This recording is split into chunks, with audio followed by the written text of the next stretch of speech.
Wala na po sa Philippine Area of Responsibility ang bagyong Krising, pero makakaapekto pa rin ba ito sa bansa? Alamin po natin ang latest sa panahon mula kay Amor La Rosa ng GMA Integrated News Weather Center. Amor! Salamat, Pia. Mga kapuso, kahit nasa labas na nga ng Philippine Area of Responsibility ang bagyong Krising at ibinaba na po ng Pag-asa ang lahat ng wind signals, magpapatuloy po yung pabugso-bugso mga pag-ulan at hangin sa ilang bahagi po ng ating bansa dahil pa rin sa habagat. Huling namataan ng Pag-asa ang severe tropical storm Krising na meron pong international name na WIPA, 345 kilometers kanluran po yan ng Itbayat, Batanes. Ang pagkilos po nito ay pa-west-northwest sa bilis na 20 kilometers per hour at tinutumbok na po nito ngayon ang southern China. Wala ng wind signal pero may gale warning pa rin po sa northern seaboards po yan ng northern Luzon kaya hindi pa rin po ligtas pumalaot yung maliliit na sasakyang pandagat. Habang patuloy ang paglayo ng bagyo dito po sa Pilipinas, hinahatak at pinalalakas pa rin po nito yung hanging habagat at yung paghampas po nitong habagat lalong-lalo na dito sa western sections po ng ating bansa, yung dahilan kung bakit maraming lugar pa rin ang nakakaranas ng mga pag-ulan. Base po sa datos ng Metro Weather, posibleng maulit yung mga pag-ulan ngayong gabi. Dito po yan sa malaking bahagi po ng Luzon, kasama po dyan ang ilang lungsod dito sa Metro Manila, pati na rin po dito sa may Western Visayas at ganoon din dito sa may western part ng Mindanao. Bukas ng umaga, may mga pag-ulan din po dito yan sa Ilocos Provinces, La Union, Pangasinan, Central Luzon, kasama po dyan ito pong Zambales at Bataan, Calabarzon, ganoon din po dito sa may Mindoro Provinces at pati na rin dito sa Bicol Region. Sa hapon naman, halos buong Luzon na po ang makakaranas ng mga pag-ulan. May mga matitinding buhos ng ulan pa rin sa ilang lugar kaya po nananatili yung banta ng mga pagbaha o di kaya naman ay landslide.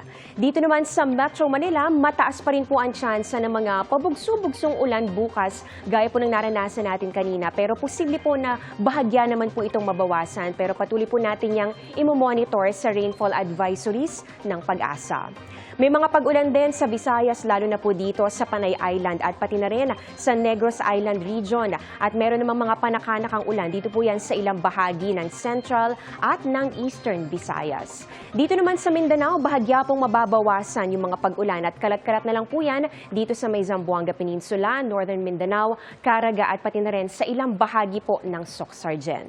Sa atin namang extended outlook, posible pong magpatuloy ang maulang panahon sa Lunes, lalong-lalo na dito sa western sections po ng Luzon at ng Visayas. Pero dito may mga nakikita rin po tayong mga pag-ulan sa may Cagayan Valley, Bicol Region at ilang bahagi rin po ng Eastern Visayas.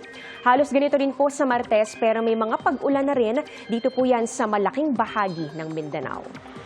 Yan po ang latest sa lagay ng ating panahon. Ako po si Amor La Rosa para sa GMA Integrated News Weather Center. Maasahan anuman ang panahon.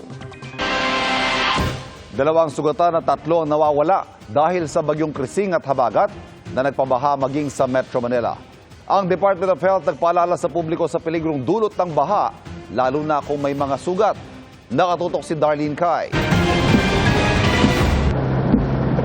Sa gitna ng pabugso-bugso hanggang malakas na ulan at kasabay na high tide, mabilis na binaha ang ilang kalsada sa Malabon alas 4 ng madaling araw kanina. Sa pagtaas ng tubig, lumutang ang mga basura. Hindi alintana ng ilang residente at empleyado na lumusong sa hanggang gutter na baha. Yung baha medyo madumi. Kailangan po mag-ingat. Dating doon sa trabaho, maghuhugas po ng paa. Ang tricycle driver na si Ireneo, umuwi na lang dahil hindi kakayanin ng tricycle ang baha. Wala, kumita ng konti, uwi na. Wala eh. Hindi tayo pwedeng nagsakripisyo ng ganyan eh. Ayon sa LGU, umabot sa mahigit 4 na talampakan ng high tide na posibleng nakaapekto sa bahang naranasan doon. Baha rin ang gumising sa mga residente ng isang subdivision sa Cainta, Rizal. Nag-deploy ng truck doon para maitawid ang mga stranded na pasahero. Sa Maynila, abot gutter ang baha sa bahagi ng Espanya Boulevard. Bagamat passable, pahirapan ang pagbiyahe ng mga motorista. Bumaha rin sa ilang bahagi ng Taft Avenue gaya ng nakuna ng Hughes Cooper sa tapat ng Philippine General Hospital malapit sa Pedro Hill Street. Gayon din sa bahagi ng Taft at United Nations Avenue. Umiwas sa mataas na tubig doon ang ilang GP at UV Express. Ang mga pagbahangyan sa Metro Manila dahil pa rin sa ulang dala ng habagat na patuloy na hinahatak ng bagyong Krising. Habagat din ang ilang araw na nagpapaulan sa Mimaropa tulad sa San Jose Occidental, Mindoro kung saan abot hita ang baha at pinasok ng tubig ang mga bahay. Ayon sa residente, umabot na sa mga bahay ang tubig mula sa ilog bunsod ng ulan. Bagamat nagbawas na raw ng tubig doon, ikinabahala nila ang patuloy na pag-ulan.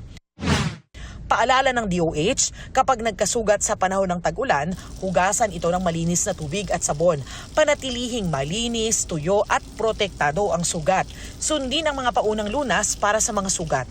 Iwasang mabasa ng baha ang sugat hanggat maaari at agad na kumonsulta sa doktor. Sa datos ng Office of Civil Defense, 3 na ang naitalang nawawala dahil sa pananalasa ng bagyong Krising at Habagat. 2 sa nawawala ang mula sa Sebasti Antique matapos anurin ng baha papunta sa dagat noong Huwebes. Ang isa pang nawawala, naitala sa Palawan. 2 naman ang naitalang sugatan matapos mabagsakan ng puno sa Camarines Sur. Sa huling tala ng OCD at DSWD kaninang alas 6 ng umaga, mahigit 68,000 pamilya ang apektado.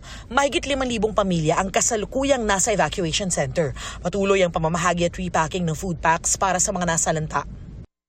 We are on red alert, meaning all our resources have been put on standby for resources available. Ayon sa Pag-asa, patuloy na palalakasin ng bagyong Krising ang Habagat na magpapaulan sa halos buong Luzon at ilang lugar sa Visayas at Mindanao.